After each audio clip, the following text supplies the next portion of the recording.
On a bright weekday morning, when the sun spilled across the glass towers of Redwood City like melted gold, billionaire industrialist Victoria Halden stood in the center of Halden Preparatory Academy, her own school, her legacy, and stared at the unthinkable. Her twin 10-year-old sons, Rowan and Colby, both holding exams stamped with a red, merciless F. The papers trembled in their hands, and so did their breaths. The woman who had conquered markets, negotiated million-dollar deals, and commanded rooms full of hardened executives felt something she had not felt in years: fear. How could her brilliant sons, raised in privilege, guided by the best tutors money could find, fail again? This was their third failing week in a row. Something was breaking, and she couldn't see what. If you believe in kindness, second chances, and stories that remind us that hearts can change lives, please like, comment, share, and subscribe to Bright Hearts. Your support keeps these powerful stories alive. Victoria stood crisp and sharp in her pale gray business suit, arms folded like steel beams across her chest, while the boys cried silently. Students hurried past in the wide hallway washed with morning light, but none dared to look at the trembling heirs of the Halden Empire.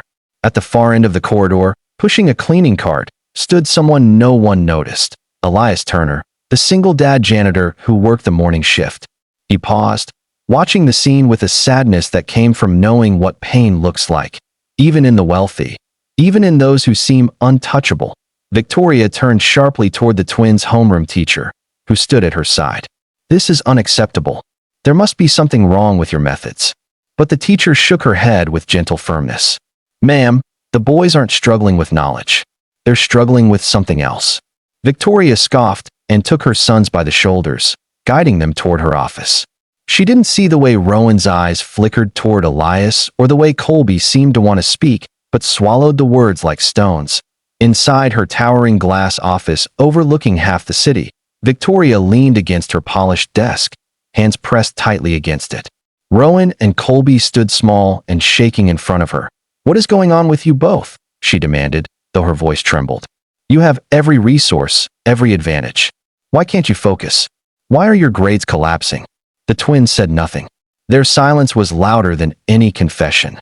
That afternoon, Victoria stormed through the hallway again, trying to make sense of her son's collapse, when she overheard a soft voice from the side hallway. Elias helping a group of younger students tie their shoelaces and carry their art projects. He spoke with a warmth she had rarely heard in adults, a patience money could never buy. That night, unable to sleep, Victoria sat alone in her grand living room. She replayed their teacher's words. "They're not struggling with knowledge. They're struggling with something else." She was a problem solver, a strategist, but motherhood was something she couldn't outsource, couldn't delegate.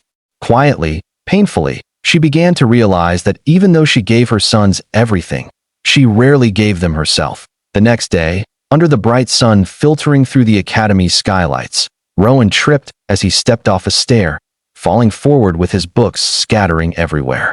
Students giggled. Some whispered. But before anyone could react, Elias knelt beside him, gathering the books gently. "You okay, buddy?" Elias asked softly. Rowan nodded, but tears brimmed. Colby arrived, breathless. "We studied, we really did.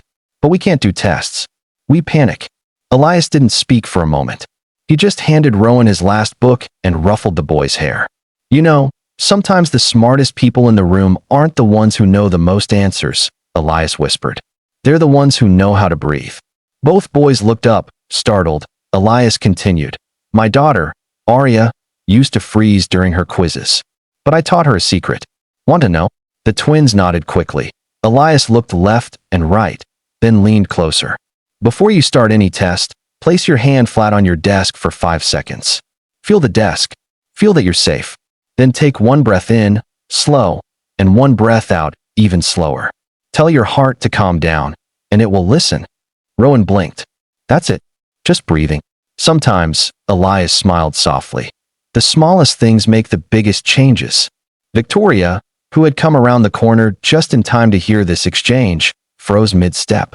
She had never heard anyone speak to her sons with such gentleness. Later that afternoon, curiosity gnawed at her, and she approached Elias in the quiet hallway.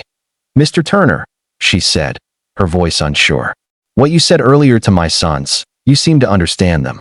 How? Elias wiped his hands on his work pants. Ma'am, I'm nobody special. I just know what it's like for a kid to feel lost. My daughter and we've been through a lot. He didn't elaborate.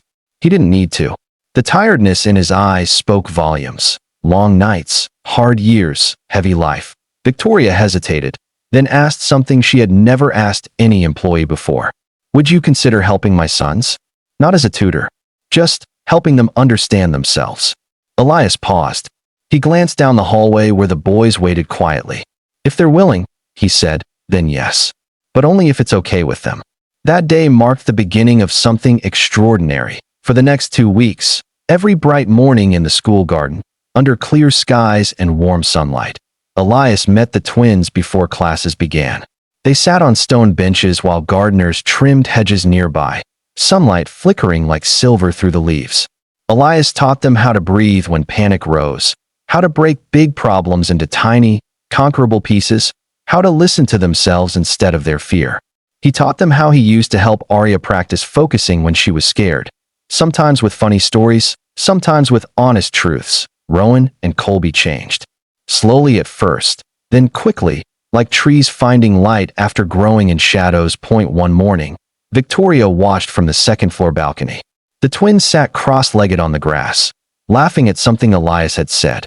Their smiles were real, not the polite, restrained smiles they wore at business dinners or charity events, but real, bright, boyish smiles. Her heart cracked open. When test day finally arrived, the boys sat in their classroom under bright daylight. Before the teacher handed out the papers, Rowan glanced at Colby, and Colby nodded. Both placed one hand flat on their desks, closed their eyes briefly, and took a slow breath. For the first time, neither of them panicked. When the results came back the next morning, sunlight glowed across the hallway as the twins ran toward Victoria, holding exams not stamped with red FS, but glowing with bright, triumphant A- grades. It wasn't perfect, but it was victory. It was hope. It was enough to make Rowan cry again. But this time, from relief, Victoria closed her eyes, hugging them both so tightly that the hallway blurred behind her. But while the world celebrated the miracle turnaround of the Halden twins, only Victoria noticed something else. Elias had not shown up to work that day. He didn't come the next day either. Worried, Victoria checked with the administration and learned that Elias had taken emergency leave. Her chest tightened. Something was wrong. She drove across the city to a modest apartment complex where Elias lived. There, she found him in a small living room, sitting beside his teenage daughter, Arya, who lay on a couch with an oxygen tube resting near her nose. She had been quietly battling a respiratory illness for months, he explained, something he fought alone, working 2 jobs to afford treatments. Victoria felt the world tilt. This man who had given her sons hope had been fighting private battles she couldn't imagine. Why didn't you tell anyone? Victoria whispered. Elias shrugged gently. Everyone's carrying something. I didn't want to be a burden. Victoria swallowed hard. For the first time in years, she felt genuinely humbled. The next morning, under bright sunlight streaming through the academy windows, the twins presented Elias with a handmade card and a framed photo of them smiling in the school garden. They told Arya that when she got better, she could come visit the campus and they would show her everything. Victoria stepped forward, her tone soft in a way no board meeting had ever heard. She offered to sponsor Arya's full medical treatment. Not as charity, she insisted, but as repayment for what Elias had done for her family. Elias's eyes filled with tears he had spent years holding back. Near the end of that beautiful day, as the sun warmed the school courtyard and children ran laughing across the grounds, Victoria made an announcement. Elias Turner would now serve not as a janitor, but as Halden Academy's first ever student wellness mentor, a role created just for him.